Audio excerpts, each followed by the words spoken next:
ஐயோ என்ன பண்ற நீ? நல்லா இருக்காரு. ஓ சரக்கு சரக்கு.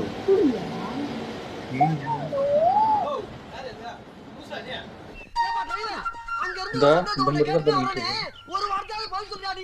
ஐயோ எல்லாத்தையும் ஆக்சன் பண்ணிட்டு இருக்கு. ரொம்ப நாள் ஒரு ஆசை.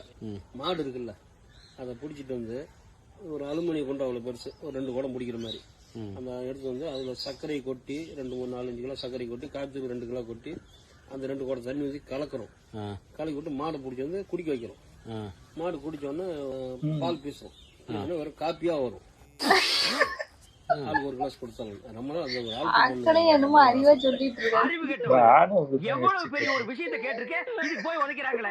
அதாவது கழுது வாயிலேயே எல்லாத்தையும் போட்டா இன்னும் எல்லாம் ஈஸியா காத்தூள் சக்கரை எல்லாம் மேல போட்டு கலக்கிறோம். பரவாயில்ல. மாட்டை கூட்டி வந்து கொஞ்சம் சாப்பிடுச்சானா இது சக்சஸ் ஆயிடுச்சுன்னா காஃபி பார் வச்சிடலாம். காஃபி பார் வச்சிடலாம். Me and my friend after 30 years மாதிரி பேசிட்டு இது சூடு பண்ணிக்கிட்டாலும் முடியாது.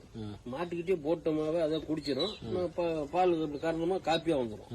ஈஸியஸ்ட் பிசினஸ் ஐடியாலாம் பண்றாங்களே. மாட்டுக்கு நல்லது சொல்லுவாங்க. எந்த தொழில் செய்தால் என்ன செய்யும் தொழில் தெய்வம் என பட்டுக்கோட்டை பாட்டில் சொன்னாரு. ரிப்பீட்